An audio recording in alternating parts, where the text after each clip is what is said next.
के अभ्यर्थियों के लिए डोमिसाइल नीति जरूरत हो गई है और ये बिहार के स्वाभिमान की लड़ाई है, बिहारी अस्मिता की लड़ाई है।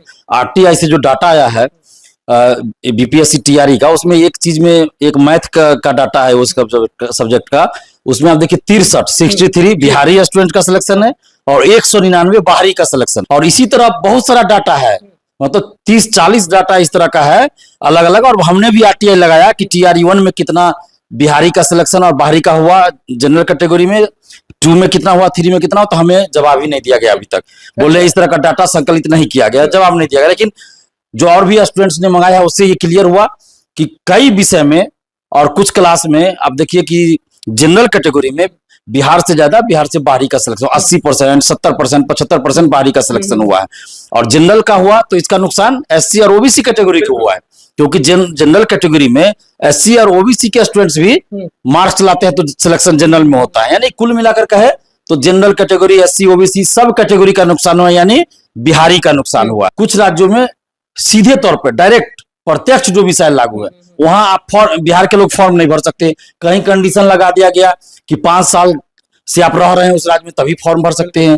अभी उत्तर प्रदेश बीएड का एक आया है, उसमें है कि 5% अधिकतम बाहरी आ सकते हैं बीएड के एडमिशन। और बिहार में यहाँ नौकरी में कोई निर्धारित नहीं है कि कितना आ सकता है। ये ना तो पहले बिहारियों के प्रति दिलदार होइए ना, बिहारियों की हकमारी हो रही है और आप दिलदार बनिएगा तो अच्छी चीज नहीं है। बिहारियों को दिक्कत तो नहीं है, दुश्मनी तो नहीं ना उत्तर प्रदेश के लोगों से तो दिक्कत नहीं है। नहीं किसी से नहीं, एकदम प्रेम है, भाईचारा है। पूरे हम लोग देश के निवासी है, भारत के निवासी है, भारतीय है, हम लोग इंडियन है।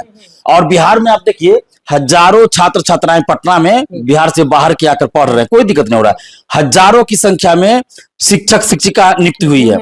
गांव के किसी स्कूल में चले जाइए, आपको बिहार से बाहर के कई शिक्षक शिक्षिका मिलेंगे, किन्हीं को कोई दिक्कत नहीं हो रहा है ना। आप शुरू किए बोलना तो तेजस्वी यादव हर सभा में हर जगह चिल्ला चिल्ला के कह रहे हैं कि डोमिसाइल नीति लागू करिए लागू करिए, तो अभ्यर्थी नाराज हो जाते, कहते कि 17 महीना में काहे नहीं बोले। ये तो सही स्वाभाविक बात है, ये तो हम भी बोलेंगे कि जब 17 महीना आपकी सरकार थी तो टीआरई 1 में डोमिसाइल हटाया गया तो आप उप मुख्यमंत्री थे और शिक्षा मंत्री भी आप ही के नेता थे, शिक्षा मंत्रालय आपके पास था, तो आपने वहां विरोध क्यों नहीं किया? अगर आप बिहार के अभ्यर्थियों के साथ थे तो आपको लागू करना चाहिए। तो यही हाल तेजस्वी यादव जी का है, यानी बिहार के सभी नेता इसी तरह करते हैं। विपक्ष में रहने पर वो डोमिसाइल का पक्ष लेते हैं, जब सरकार में जाते हैं तो चुप्पी साध लेते हैं।